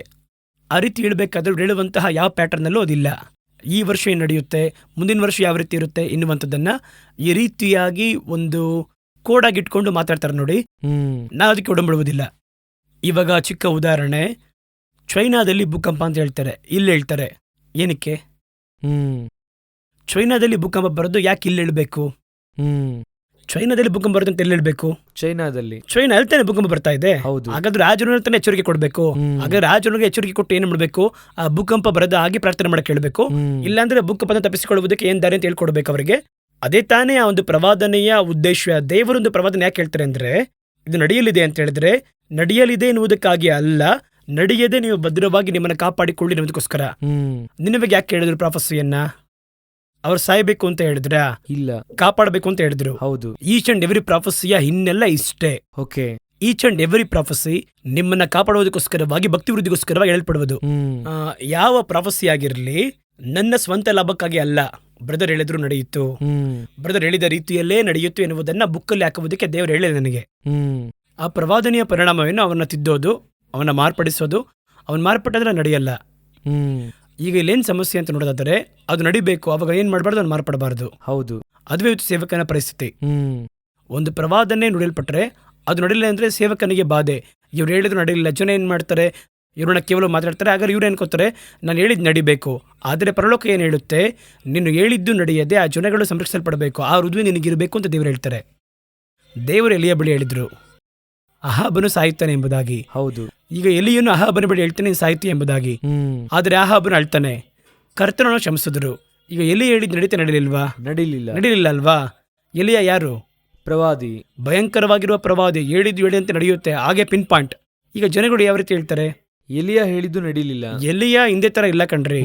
ಎಲೆ ಹೇಳಿದ್ರೆ ಮಳೆ ಬರುತ್ತೆ, ಎಲೆ ಹೇಳಿದ್ರೆ ಹಿಮ ಬೀಳುತ್ತೆ, ಎಲೆ ಹೇಳಿದ್ರೆ ಮಳೆ ಬೀಳಲ್ಲ ಅಂತ ಎಲಿಯನು. ದೇವರು ಅಹಾಬನು ಸಾಯ್ತಾರೆ ಎಂಬುದಾಗಿ ಹೇಳಿದರೆ ಅಹಾಬ ಸಾಯ್ಲಿಲ್ವಲ್ಲ. ಅವನ ಮನೆಯೊಳಗೆ ಪ್ರಾರ್ಥನೆ ಮಾಡಿದ್ದು ಇವ್ರಿಗೆ ಗೊತ್ತಿಲ್ಲ, ಅವನನ್ನ ಮನೆಯಲ್ಲಿ ಕ್ಷಮಿಸಿದ್ದು ಇವ್ರಿಗೆ ಗೊತ್ತಿಲ್ಲ. ಹೌದು. ಈಗ ಎಲಿಯನ ಪ್ರೊಜೆಕ್ಷನ್ ಯಾವ ರೀತಿ ಇರುತ್ತೆ? ಅವರೊಬ್ಬ ದೊಡ್ಡ ಪ್ರಾಫಿಟ್. ಈಗ ಯಾವ ಎಲಿಯನು ಇದನ್ನು ಬಯಸೋದಿಲ್ಲ. ಹೌದು. ಇವರೇನು ಅನ್ಕೋತಾರೆ ಅಂದ್ರೆ, ಯೋನ ರೀತಿಯಲ್ಲಿಯೇ ಯೋನ ಇದೆ ನೋಡಿ, ಅವನ ತರಾನೇ ನಾನು ಹೇಳ್ದೆ ಅದು ನಡಿಬೇಕು. ಹೌದು. ನಡೆಯಲಿಲ್ಲ ಅಂದ್ರೆ ಇವರಿಗೆ ಬಹಳ ದುಃಖ ಆಗುತ್ತೆ. ನಡೆದ್ರೆ ಸಂತೋಷ ಪಡ್ತಾರೆ. ಹೆಂಗ್ ಸಂತೋಷ ಪಡ್ತಾರೆ? ಹೌದು. ನೀವ್ ಹೇಳಿ 1,20,000 ಮಂದಿ ಸತ್ರು, ನೀವು ಸಂತೋಷ ಪಡ್ತೀರಾ? ಇಲ್ಲ. ಹಾಗಾದ್ರೆ ಮೋಶೆ ಹೃದಯ ನಿಮ್ಮ ಹೃದಯ ಬೇರೆ ಬೇರೆ ತರ ಇದೆ. ಹ್ಮ್ ಅವನೊಬ್ಬ ಕೂಡ ಸಾಯ್ಬಾರ್ದು ಅಂತ ಹೇಳ್ತಾನೆ, ನಾನು ಹೇಳಿದ್ರೆ ಸಾಯ್ಬೇಕು ಅಂತ ಹೇಳ್ತಿದ್ದಾನೆ ಇವನು. ಹ್ಮ್ ಅದುವೇ ಪ್ರವಾದನೆ ಡಿಫರೆನ್ಸ್. ಇವತ್ತು ಪ್ರವಾದನೆ ಎನ್ನುವುದು ಈ ರೀತಿಯಾಗಿ ನುಡಿಯಲ್ಪಡ್ತಾ ಇದೆ. ಯಾಕಂದ್ರೆ ಒಂದು ಪ್ರಾಫಸಿ ಅಂದ್ರೆ ಅವ್ರು ರಿಪೆಂಟ್ ಆಗ್ಬೇಕನ್ನೋದೇ ದೇವ್ರ ಉದ್ದೇಶ. ಅದಕ್ಕೋಸ್ಕರ ದೇವ್ರ ಪ್ರಾಫಸಿ ಹೇಳೋದು. ಅದಕ್ಕೆ ತಾನೇ ಪ್ರಾಫಸಿ. ಮತ್ತೇನಕ್ಕೆ ಪ್ರವಾದನೆ? ಹೌದು. ಇವತ್ತೇನು ನಡೀತಾ ಇದೆ? ಇವರೆಲ್ಲರೂ ಕೂಡ ಪ್ರವಾದನೆಯನ್ನ ಒಂದು ಗಿಫ್ಟ್, ಒಂದು ವರ, ಅದನ್ನ ಬಂದು ತನ್ನ ಒಂದು ಸೇವೆಗೋಸ್ಕರ ಒಂದು ಕಮರ್ಷಿಯಲ್ ಪ್ರಾಡಕ್ಟ್ ಅಂದರೆ ಒಂದು ಜಾಹೀರಾತು ಮಾಡಲಿದೆ ನೋಡಿ, ಒಂದು ಜಾಹೀರಾತು ಮಾಡಲ್ ಅದಕ್ಕೆ ಯೂಸ್ ಮಾಡ್ತಾರೆ ನೋಡಿ, ಪ್ರಾಡಕ್ಟ್ ಸೇಲ್ ಮಾಡುವುದಕ್ಕೆ. ಅದೇ ರೀತಿ ಇವರ ಸೇವೆ ಚುನಾವಣೆ ನಡೆಸೋದಕ್ಕೆ ಆ ಪ್ರಾಫಸಿ ಗಿಫ್ಟ್ನ ಯೂಸ್ ಮಾಡ್ತಾರೆ. ಆ ಪ್ರಾಫಸಿಯನ್ನು ಹೇಳಿ ಹೇಗಾದ್ರೂ ನಡಿಬೇಕು ಅಂತ ಹೇಳ್ತಾರೆ. ನಿಮ್ ಪ್ರಾಫಸಿ ಹೇಳಿದ್ರೆ ಹೇಳುವಂತ ವಿಷಯ ಏನಂತ ನೋಡಬೇಕು. ಆ ಒಂದು ವಿಷಯ ನಾಶನಕ್ಕೆ ಸೀಮಿತವಾಗಿದ್ರೆ ನಾಶವಾಗಬಾರದು ಪ್ರಾರ್ಥನೆ ಮಾಡ್ಬೇಕು ನೀನು. ಖಂಡಿತ. ಆ ಜನಗಳು ಮನೆ ತಿರುಗಬೇಕು ಅಂತ ಪ್ರಾರ್ಥನೆ ಮಾಡಬೇಕು. ಇವತ್ತು ನಡೀತಾ ಇದೆಯಾ ಅದು? ಸರಿ, ಒಂದು ವರ್ಷ ಆರಂಭ ಆಗ್ಬೇಕಾದ್ರೆ ಪ್ರವಾದನೆ ಹೇಳ್ತೀರಾ, ವರ್ಷ ಪೂರ್ತಿ ಆಗ್ಬೇಕಾದ್ರೆ ನಡೀತಾ ಅದು? ಯಾರು ಅದನ್ನ ಚೆಕ್ ಮಾಡಕ್ ಹೋಗಲ್ಲ, ಯಾರು ಚೆಕ್ ಮಾಡಿ ನೋಡೋದಿಲ್ಲ. ಸೊ ಈ ವರ್ಷ ಮುಗೀತು, ಮತ್ತೆ ಮುಂದಿನ ವರ್ಷ ಇನ್ನೊಂದು ರಿಪೀಟ್ ಆಗಿ ಹೌದು ಒಂದು 20-30 ಪ್ರವಾದನೆಯನ್ನ ಹೇಳೋದು. ಚೈನಾದಲ್ಲಿ ಬರುತ್ತೆ, ಜಪಾನಲ್ಲಿ ಬರುತ್ತೆ ಅಂತ. ನೀವು ಬೈಬಲ್ ತೆಗೆದು ನೋಡಿ, ನಿನ್ನ ಬಗ್ಗೆ ಪ್ರವಾದನೆ ಹೇಳ್ಬೇಕಾದ್ರೆ ಇವನಲ್ಲಿ ಇರಬೇಕು, ನಿನವೆಯಲ್ಲಿ ನಿನ್ನವೇ ಇರಬೇಕು. ರಾಜನಿಗೆ ಪ್ರವಾದನೆ ಹೇಳ್ಬೇಕಾದ್ರೆ ಯಾರು ಹೋಗಿ ನೋಡ್ಬೇಕು? ಇವನು ರಾಜನನ್ನು. ಹಾಗಾದ್ರೆ ಜಪಾನ್ಗೆ ಪ್ರವಾದನೆ ಹೇಳ್ಬೇಕು ಎಲ್ಲಿರ್ಬೇಕು ನೀವು? ಜಪಾನಲ್ಲಿ. ನೀವು ಕರ್ನಾಟಕದಲ್ಲಿ ಕುತ್ಕೊಂಡು ಹೇಳಿದ್ರೆ ಹೆಂಗ್ ಸರಿಯಾಗಿರುತ್ತೆ? ಹೌದು. ಇಲ್ವಾ? ಬೈಬಲ್ ಬೇಕಾದ್ರೆ ಯೋಚನೆ ಮಾಡಿ ನೋಡಿ. ಆತ್ಮದಲ್ಲಿ ಅಡವಿ ಕರೆದೊಯ್ದರು, ಆತ್ಮದಲ್ಲಿ ಎಲುಬುಗಳ ತಗ್ಗಿಗೆ ಕರ್ಕೊಂಡೋದ್ರು, ಆತ್ಮದಲ್ಲಿ ಪರಳಕ್ಕೆ ಕರೆದೊಯ್ದ್ರು. ಎಲ್ಲಿ ಪ್ರವಾಸ ಹೇಳ್ಬೇಕು ಆ ಸ್ಥಳ ಕರೆದೊಯ್ತಾರೆ ಸ್ಪಿರಿಚುವಲ್ ಆಗಿ. ಹೌದು. ನೀವಲ್ಲೋ ಹೇಳ್ಬೇಕಲ್ವಾ ಇದನ್ನ? ಹೌದು. ಹಾಗಾದ್ರೆ ನಿಮ್ಮ ಉದ್ದೇಶ ತಪ್ಪಾಗಿದೆ, ನೀವು ಹೇಳುವ ಸ್ಥಳ ತಪ್ಪಾಗಿದೆ. ಈ ಪ್ರವಾಸೆಯಿಂದ ಏನ್ ಮಾಡಕ್ಕೆ ಬಯಸ್ತೀರಾ ಅಂತ ಹೇಳಿದ್ರೆ ನಿಮ್ಮ ಸೇವೆನ ಬೆಳೆಸಕ್ ನೋಡ್ತಿದ್ದೀರಾ, ಅದನ್ನ ಎಕ್ಸ್ಪೋಸ್ ಮಾಡಕ್ ನೋಡ್ತಾ ಇದ್ದೀರಾ. ಮತ್ತೆ ಹೇಳ್ತೇನೆ, ಪ್ರವಾದನೆ ಅಲ್ಪವಾಗಿ ಎಣಿಸ್ತಾ ಇಲ್ಲ. ಪ್ರವಾದನೆ ವರ ಉಂಟು, ಹುಡುಕುತ್ತೇವೆ. ಪ್ರವಾದನೆಯನ್ನ ಎತ್ತಿ ಹಿಡಿಯಬೇಕು. ಆದರೆ ನೀವು ಯಾವ ಪ್ರವಾದಿ, ಇದು ಯಾವ ಪ್ರವಾದನೆ ಎಂಬುದಾಗಿ ನಿಮ್ಗೆ ಅರ್ಥ ಆಗಬೇಕು. ತೆಸಲೋನಿಕದಲ್ಲಿ ಹೇಳ್ತಾರೆ, ಸಂಶೋಧಿಸಿ ನೋಡಿ ಒಳ್ಳೆದನ್ನ ಇಟ್ಕೊಡಿ ಎಂಬುದಾಗಿ. ಸೊ ಇಟ್ಸ್ ಫ್ರಮ್ ಗಾಡ್ ಎಂಬುದಾಗಿ ನಿಮ್ಗೆ ಗೊತ್ತಾಗಬೇಕಷ್ಟೇ. ಓಕೆ. ಅದನ್ನ ಕರ್ತನೆ ಹೇಳ್ತಾರೆ, ನಡೆಯುತ್ತೆ. ಸೊ ಈ ವರ್ಷಕ್ಕೆ ಹಿಂಗ್ ನಡೆಯುತ್ತೆ ಹಂಗ್ ನಡೆಯುತ್ತೆ ಎಂಬುದಾಗಿ ಹೇಳುವುದ್ರಲ್ಲಿ ನನಗೆ ಒಡಂಬಡಿಲ್ಲ. ವೈಯಕ್ತಿಕ ರೀತಿಯಲ್ಲಿ ಕೇಳುವುದಾದ್ರೆ ನಡೆಯುವಂಥ ಸಂಭವ ಬಿಬ್ಲಿಕಲ್ ಆಗಿ ನೋಡಬೇಕು. ಬಿಬ್ಲಿಕಲ್ ಆಗಿ ನೋಡ್ಬೇಕಾದ್ರೆ ಯಾವ ಪ್ರವಾದನೆ ಇದೆ ನೋಡಬೇಕು. ಯೆರೂಸಲೇಮ್ ಕಣ್ಮುಂದೆ ಬಂದಿತ್ತು. ಸೊ ಈಗ ಒಂದು ಯುದ್ಧಕ್ಕೆ ಒಂದು ಮೋಡ ಕವಿದಿದೆ, ಈ ಯುದ್ಧ ನಡೆಯುತ್ತೆ ಎಂಬುದಾಗಿ ಬೈಬಲಲ್ಲಿದೆ. ಇದು ಯಾವ ರೀತಿ ಇರುತ್ತೆ ಅದನ್ನ ಹೇಳ್ಬೋದು ಅಷ್ಟೇ. ನಾವು ನಾನು ಪ್ರಾಫಿಟ್ ಅಲ್ಲ. ಒಮ್ಮೆ ಕೆಲವೊಂದು ಪ್ರಾಫಿಟ್ಸ್ ಬಂದರೆ ಈ ವಾಕ್ಯವನ್ನ ಈ ರೀತಿ ನಡೆಯುತ್ತೆ ಎಂಬುದಾಗಿ ನಿಖರವಾಗಿ ಹೇಳಿದ್ರೆ ನಾವು ಅಕ್ಸೆಪ್ಟ್ ಮಾಡ್ತೀವಿ. ಅವರು ಸಾಮಾನ್ಯವಾಗಿ ಏನೋ ಹೇಳ್ಬಿಡ್ತಾರೆ, ಇದೇ ಮುಖ್ಯವಾಗಿದೆ. ಕೊರೋನಾ ಬಂದ ನಂತರ ಎಲ್ಲಾ ವರ್ಷವೂ ಪ್ರವಾದನೆಯನ್ನು ನೋಡಿ, ಈ ವರ್ಷ ಒಂದು ಘೋರ ವ್ಯಾಧಿ ಬರುತ್ತೆ. ಕೊರೋನಾ ಇಂದ ರೀತಿ ಇಲ್ವೇ ಇಲ್ಲ? ಹೌದು. ಇಲ್ವಾ? ಈ ಎಲ್ಲಾ ಪ್ರಾಫಿಟ್ ನೋಡಿ, ಅನೇಕರು ಘೋರ ವ್ಯಾಧಿಯಿಂದ ಸಾಯಲಿದ್ದಾರೆ. ರ್ಯಾಂಡಮ್ ಆಗಿದೆ. ಇವಾಗಲೂ ಹೇಳ್ತಾ ಇದ್ದೀನಿ, ಪ್ರಾಫೆಸಿಯನ್ನು ನಾನು ಕಡೆಗಾಣಿಸ್ತಾ ಇಲ್ಲ. ಸರಿಯಾಗಿ ಹೇಳಿದ್ರೆ ವಿ ಗೋಂಟ್ ಅಕ್ಸೆಪ್ಟ್. ನಾನು ಜನಗಳಿಗೆ ಹೇಳ್ತೀನಿ, ವಿಶ್ವಾಸಿಗಳಿಗೆ, ಇಂಥ ಪ್ರವಾದಿಗಳ ಹಿಂದೆ ಹೋಗ್ಬಿಡಿ. ನಿಮಗೆ ಪ್ರವಾದನೆ ಬೇಕಾ? ಮೊಣಕಲ್ ಹಾಕಿ ಪ್ರಾರ್ಥನೆ ಮಾಡಿ ದೇವ್ರು ನಿಮ್ಮ ಸಂಗಡ ಮಾತಾಡ್ತಾರೆ. ನಿಮ್ಮ ಬಳಿ ದೇವರು ಮಾತಾಡುವುದಕ್ಕೆ ಬಹಳ ದಾರಿ ಉಂಟು. ಚೆನ್ನಾಗಿ ಸತ್ಯವೇದವನ್ನು ಓದಿದ್ರೆ ದೇವ್ರ ನಿಮ್ಮ ಸಂಗಡ ಮಾತಾಡ್ತಾರೆ, ವಾಕ್ಯದ ಮುಖಾಂತರ ಮಾತಾಡ್ತಾರೆ. ನಿಮ್ಮ ಸಭೆಗೆ ಸರಿಯಾಗಿ ಹೋಗ್ರಿ, ನಿಮ್ಮ ಸೇವಕರ ಮುಖಾಂತರವಾಗಿ ದೇವರು ಕರೆಕ್ಟಾಗಿ ಮಾತಾಡ್ತಾರೆ. ಇಲ್ಲಾಂದ್ರೆ ಚೆನ್ನಾಗಿ ಪ್ರೇಯರ್ ಮಾಡಿ, ದೇವರ ಶಬ್ದವನ್ನು ಕೇಳಕ್ಕೆ ಸಾಧ್ಯ ಇಲ್ವಾ? ಚೆನ್ನಾಗಿ ನಿದ್ದೆ ಮಾಡಿ, ಸ್ವಪ್ನದಲ್ಲಾದರೂ ದೇವರು ಮಾತಾಡ್ತಾರೆ. ಇದನ್ನು ಬಿಟ್ಟು ಈ ರೀತಿಯಾಗಿ ನೀವು ಪ್ರವಾದಿಗಳ ಹಿಂದೆ 1ನೇ ತಾರೀಕು ಓಡ್ತೀರಾ, ಅಷ್ಟಕ್ಕೆ ಆ ಪ್ರವಾದನೆ ಮರ್ತೋಗ್ತಾರೆ. ಹೌದು. ಅದು ಅನೇಕರು ನಿಮ್ಮನ್ನು ವಂಚಿಸುವುದಕ್ಕೆ, ಯಾಮಾರಿಸುವುದಕ್ಕೆ ಕಾರಣವಾಗಿದೆ. ಬ್ರದರ್, ಫೈನಲಿ, ಯಾಕಂದ್ರೆ ಈಗ 2026 ವರ್ಷ ನಾವು ನೋಡ್ತಿರ್ಬೇಕಾದ್ರೆ ಎಲ್ಲಾ ಕಡೆ ಕೂಡ ದೇವ್ರು ಹೇಳ್ತಿರುವಂತಹ ಗುರುತುಗಳೆಲ್ಲ ಬಹಳ ಸ್ಪಷ್ಟವಾಗಿ ನೆರವೇರ್ತಾ ಇದೆ. ಸೊ ಈಚ್ ಅಂಡ್ ಎವ್ರಿ ಬಿಲೀವರು ದೇವರ ಬರುವಿಕೆಗೆ ಯಾವ ರೀತಿಯಾಗಿ ಸಿದ್ಧವಾಗಬೇಕೆಂಬುದಾಗಿ ಅದರ ಕುರಿತಾಗಿ ವೀಕ್ಷಕರಿಗೆ ಹೇಳೋದಾದ್ರೆ ಬಹಳ ಅನುಕೂಲವಾಗಿರುತ್ತೆ. ಎಲ್ಲ ವರ್ಷ ಬರುವಿಕೆಗೆ ನಾವು ಕಾಯ್ತಾನೆ ಇದೀವಿ. ಈ ವರ್ಷದಲ್ಲಿ ದೇವರು ಬರ್ತಾರೆ ಎಂಬುದಾಗಿ ಎದುರು ನೋಡ್ತಾ ಇದ್ದೇವೆ. ಈ ವರ್ಷದಲ್ಲಿ ಯಾವ ಬೇಕಾದ್ರೂ ಬರ್ಬೋದು. ಸೊ ಸಭೆಯಾದದ್ದು ಒಬ್ಬ ಮೊದಲಿಂಗನನ್ನ ಭೇಟಿ ಮಾಡುವುದಕ್ಕೆ ಒಂದು ಮೊದಲಗಿತ್ತಿ.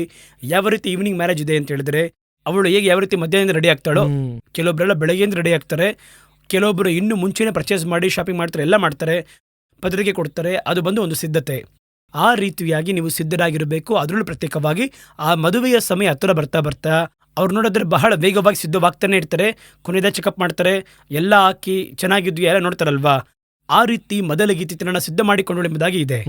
ಒಂದೊಂದು ಸಭೆ ಕೂಡ ಕರ್ತನನ್ನ ಸಂಧಿಸುವುದಕ್ಕೆ ಸಿದ್ಧರಾಗ್ರಿ. ಈ ವರ್ಷ ನಡೆಯಲ್ಲ, ದೇವರು ಹೇಳಿದ್ರು. ಯುದ್ಧಗಳಾಗೋ ಸುದ್ದಿಗಳನ್ನು ಕೇಳ್ಪಡ್ತಾರೆ, ಇವುಗಳ ಸಂಭವಿಸಬೇಕಾಗಿರುವಂತದ್ದೇ ಅದ್ಪ ನಡೀತಾ ಇರುತ್ತೆ. ಅದು ನಿಮ್ಮನ್ನ ಬಾಧಿಸೋದ ಹಾಗೆ ಅವ್ರು ನಿಮ್ಮನ್ನ ಕಾಪಾಡ್ತಾರೆ. ಅದರಲ್ಲಿ ಬೇರೆ ಅಭಿಪ್ರಾಯ ಏನಿಲ್ಲ. ಏನ್ ನಡೆದ್ರು ಕೂಡ ಯಾವ ಬಾಧೆಯು ನಿನ್ನ ಗುಡಾರದ ಸಮೀಪಕ್ಕೆ ಅದು ಬರುವುದೇ ಇಲ್ಲ. ನಮ್ ಕೆಲಸ ಏನು? ಅಲ್ಲಿ ಚೊಚ್ಚಲ ಮಗು ಸಂಹಾರ ಆಗ್ತಾ ಇದೆ, ಐಗುಪ್ತದಲ್ಲಿ ಏರು ನಡೀತಾ ಇದೆ. ನಮ್ಮ ಕೆಲಸ ಏನು? ಪಸ್ಕ ಆಚರಿಸಬೇಕು. ನಾವು ಕುಳಿತು ಸಿದ್ಧರಾಗಿರಬೇಕು. ನಾವು ಕುಳಿತು ಕೂಲಿಡ್ಕೊಂಡಿರ್ಬೇಕು, ಈ ಪದರಕ್ಷೆ ಹಾಕೊಂಡಿರ್ಬೇಕು. ಈ ಕೆಲಸವನ್ನ ಮಾಡ್ತಾ ಹೋಗ್ತಾ ಇದ್ರೆ ಎಲ್ಲಾ ವರ್ಷವೂ ಕರ್ತನ ನ್ಯೂ ಇಯರೇ ಬರುವಿಕೆಯವರೆಗೂ. Thank you brother. ಬಹಳ ಸುಂದರವಾಗಿ ಈ ಒಂದು ವರ್ಷದ ಕುರಿತಾಗಿ ಅನೇಕ ವಿಷಯಗಳು ಈ ವರ್ಷದಲ್ಲಿ ನಾವು ಯಾವ ರೀತಿಯಾಗಿ ಸಿದ್ಧವಾಗಬೇಕೆಂಬುದಾಗಿ ಹೇಳಿದ್ರಿ. ಈ ಸಂಚಿಕೆಗೆ ಬಂದಿದ್ದಕ್ಕೆ ಬಹಳ ಪ್ರೈಸ್ ದಿ ಲಾರ್ಡ್.